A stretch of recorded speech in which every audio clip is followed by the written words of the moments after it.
जय Hind defence aspirant. मैं मनीष साहू स्वागत करता हूं आप सभी का अपने YouTube channel Manish sir defence पर। बच्चों, आज हम डिटेल में डिस्कस करने वाले एनडीए के सिलेबस और एग्जाम पैटर्न के बारे में कि आखिर क्या इसका सिलेबस है और क्या इसका एग्जाम पैटर्न रहने वाला है। आइए देखते हैं। What is NDA exam. सबसे पहले बात करें एनडीए की, तो एनडीए का फुल फॉर्म होता है national defence academy. National defence academy के थ्रू आप इंडियन आर्मी, नेवी और एयरफोर्स में जा सकते हैं। अगर आप चाहते हैं कि आपका selection Indian military academy, Indian naval academy और एयरफोर्स एकेडमी के लिए हो जाए, तो उसके लिए आपको एनडीए एग्जाम क्वालिफाई करना रहेगा। बात करें एलिजिबिलिटी क्राइटेरिया की, तो सबसे पहले आप इंडियन सिटीजन होना चाहिए। एज लिमिट आपकी 16.5 ईयर से 19.5 ईयर्स के बीच में होना चाहिए। क्वालिफिकेशन की बात करें तो 12th पास रिकॉग्नाइज बोर्ड से होना चाहिए, यानी कि आप 12th पास हो या 12th में अपीयरिंग हो तो आप एनडीए की एग्जाम दे सकते हैं। जेंडर वाइज बात करें तो मेल और फीमेल दोनों इसके फॉर्म के लिए अप्लाई कर सकते हैं।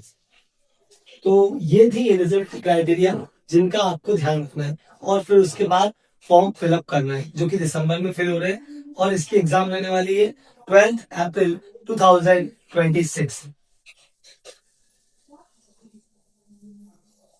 अब देखते हैं बच्चों एग्जाम पैटर्न को कि आखिर क्या इसका एग्जाम पैटर्न है, कौन कौन से सब्जेक्ट आते हैं और किस तरह से मार्किंग होती है। सबसे पहला जो सब्जेक्ट पूछा जाता है दैट इज मैथमेटिक्स। बच्चों, मैथमेटिक्स में 120 क्वेश्चंस आते हैं।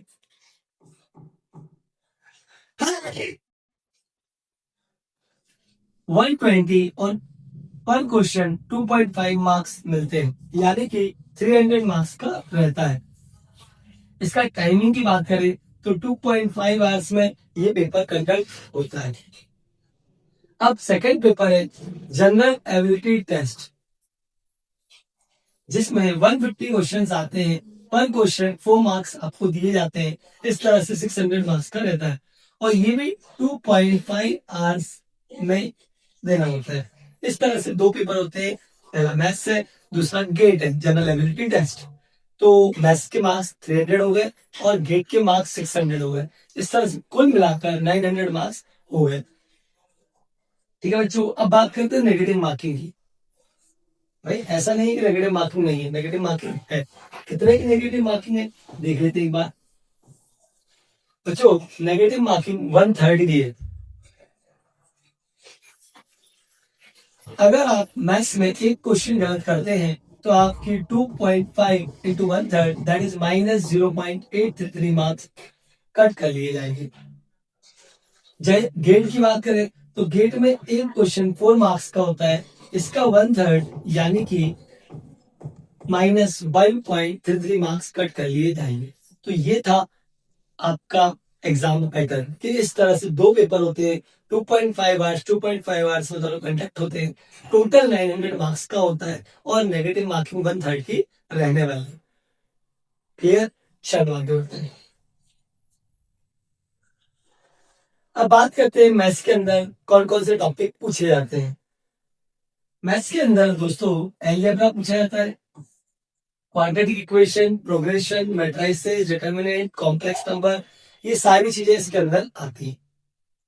फिर ट्रिग्नोमेट्री वाला पोर्शन भी आता है। आइडेंटिटी हुई ट्रिग्नोमेट्री की, इनवर्स ट्रिग्नोमेट्री हुआ, उसके बाद एप्लीकेशंस हुए, हाइट्स एंड डिस्टेंस वाले। तो ये सारी चीजें ट्रिग्नोमेट्री के अंदर कवर करी जाती हैं। इसके बाद थर्ड है कैलकुलस पार्ट। तो कैलकुलस के अंदर differentiation, integration, application and differential equation, ये सारी चीजें यहाँ पर देखने को हमें मिलती हैं। Differentiation, integration, application. ओके, उसके बाद बात करते हैं ज्योमेट्री की। तो ज्योमेट्री के अंदर coordinate geometry, 3D geometry, 2D geometry, vectors, ये सारी चीजें पूछी जाती है। लास्ट है स्टेटिस्टिक्स। इसके अंदर प्रोबेबिलिटी और स्टेटिस्टिक्स का पार्ट पूछा जाता है। Probability, mean deviation, variance, correlation, ये सारी चीजें इसके अंदर पूछी जाएगी। तो ये था हमारा मैथ्स का सिलेबस।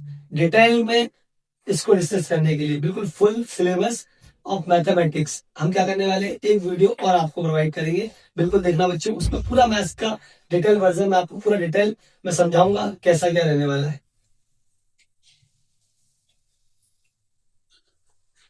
अब बात करते हैं मैथ्स के बाद गेट के सिलेबस की। तो गेट के अंदर बेटा 600 मार्क्स का गेट का पेपर होता है। इसके अंदर दो सेगमेंट है, एक इंग्लिश और दूसरा जनरल नॉलेज यानी कि GK.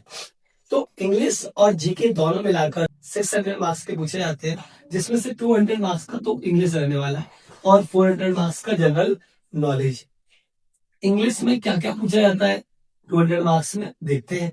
Grammar and usage rules, vocab, synonyms and antonyms, comprehension passages, sentence arrangement, correction, इस तरह की चीजें इंग्लिश में ये टॉपिक पूछे जाते हैं। अब बात करते हैं जनरल नॉलेज की। तो जनरल नॉलेज के अंदर बच्चों 400 मार्क्स का हमारा जनरल नॉलेज रहता है, जिसके अंदर physics and chemistry, history and geography of India, current affair and recent event, general science and technology, ये सारी चीजें पूछी जाती हैं, डिटेल में कवर करी जाती हैं। तो ये सब आपका हो गया गेट का पोर्शन। इस ये टोटल 600 मार्क्स का है, जिसमें से 200 का इंग्लिश है और 400 मार्क्स का जीके रहने वाला है। तो ध्यान से इसको पढ़ना पड़ेगा, काफी वास्ट है बट फिर भी अच्छे से पढ़ेंगे तो हो जाएगा। अब बात करते हैं एसएसबी इंटरव्यू की। आपने एनडीए का एग्जाम तो दे दिया, लेकिन अभी एक चरण और बाकी है, दैट इज एसएसबी इंटरव्यू। सबसे ज्यादा इंपॉर्टेंट एसएसबी इंटरव्यू है, क्योंकि एसएसबी इंटरव्यू मतलब वो आपको पूरा परख लेंगे कि आप क्या हो, कैसे हो, क्या आप योग्य हो, बनने लायक हो या नहीं हो, उस हिसाब से। तो देखो इसमें क्या है, सबसे पहले डॉक्यूमेंट वेरिफिकेशन होता है और साइकोलॉजिकल टेस्ट होता है, पूरा आपको साइकोलॉजी के बेसिस पे चेक करेंगे। ग्रुप टास्क होता है यानी कि ग्रुप डिस्कशन होता है, पर्सनल इंटरव्यू भी लिया जाता है। टोटल 5 दिन का एसएसबी इंटरव्यू होता है, जो कि आपको सारी चीज चेक करने के लिए काफी होता है और डिटेल में चेक किया जाता है। सबसे पहले दिन स्क्रीनिंग होता है और उसके बाद बाकी सारी चीजें जैसे psychological test and personal interview, group discussion, ये सारी चीजें होती है। उन 5 दिनों में आपको 5 दिन तक बने रहना होता है। मतलब ये मान लीजिए कि आपको हर एक पार्ट में सिलेक्ट होना जरूरी है। ऐसा नहीं कि आप साइकोलॉजिकल टेस्ट में रह गए या ग्रुप डिस्कशन में आप पीछे रह गए। तो ओवरऑल आपको चेक किया जाता है और 5 डेज का रहता है, ठीक है। तो काफी इंपॉर्टेंट होता है एसएसबी इंटरव्यू, जिसके लिए हमें पहले से तैयारी करनी होती है। अगर आपने इंटरव्यू देना कभी दिया ही नहीं, यदि आपने कभी इंटरव्यू दिया ही नहीं, तो आपको उसके लिए भी प्रिपरेशन करनी पड़ती है। अब बात करते हैं डिसिप्लिन और डिटर्मिनेशन की। सर एग्जाम पैटर्न आपको समझा दिया, उसके सिलेबस को समझा दिया, हम चाहते हैं एनडीए में जाना, तो हमें किन बातों का ध्यान रखना पड़ेगा। देखो बच्चों, सबसे पहली चीज तो है डिसिप्लिन। अगर आप डिसिप्लिन में नहीं हो तो आप एनडीए में जाने के योग्य नहीं हो, क्योंकि एनडीए में जाने वाला हर कैडेट्स बहुत डिसिप्लिन्ड होना चाहिए। सिस्टमेटिक वे में काम करोगे तभी जाकर आगे कुछ कर पाओगे। सेकंड है डिटर्मिनेशन। बच्चों अगर आपके अंदर जाने की आग नहीं है, आपका कोई टारगेट नहीं है, तो फिर कोई सेंस नहीं है। आप एनडीए ज्वाइन करना चाहते हो, देश की सेवा करना चाहते हो, आपके अंदर ये आग होना चाहिए, आपके अंदर डिटर्मिनेशन बहुत पावरफुल होना चाहिए कि बस करना है, मतलब करना है, तब जाकर कहीं आप एनडीए एग्जाम क्वालिफाई कर सकते हो। तो सबसे पहली चीज स्टडी विद पर्पस। भाई आपका पर्पस क्या है, आपका क्या शेड्यूल रहने वाला है, क्या प्लानिंग है आपकी, उस हिसाब से आपको काम करना पड़ेगा। मतलब एक गोल सेट कर लिया, उसे कंप्लीट करना है, तो उसके लिए जो भी टास्क कंप्लीट करना पड़े उनका विशेष तौर पर ध्यान रखना है और कंप्लीट करना है। सेकंड है स्टे फिजिकली फिट। सिर्फ इतना काफी नहीं होगा कि आप पढ़ने में बहुत अच्छे हो तो आप एनडीए क्वालिफाई कर लोगे, नहीं, फिजिकल फिटनेस का भी ध्यान रखना पड़ता है। यानी कि फिजिकल फिटनेस भी आपकी बहुत अच्छी होनी चाहिए। आपको फिजिकल फिटनेस पे ध्यान रखना पड़ेगा, सुबह उठकर दौड़ के लिए भी जाना पड़ेगा और सारी एक्सरसाइज भी करना पड़ेगी। तो ये सारी चीजें करोगे तब जाके आप फिजिकली फिट रहोगे और कहीं ना कहीं एनडीए में पूरी तरह से सिलेक्ट होगे। Never lose focus. सबसे मेन चीज आज के टाइम पर अगर कोई है तो मेरा मानना तो यही है कि वो फोकस है। आज की डेट में कोई भी बंदा क्या नहीं कर पा रहा है, फोकस नहीं कर पा रहा है। तो फोकस बहुत ज्यादा इंपॉर्टेंट थिंग हो जाती है। हम सब योग्य हैं, लेकिन अगर हमारा फोकस नहीं तो कहीं ना कहीं थोड़ा बहुत रह ही जाते हैं।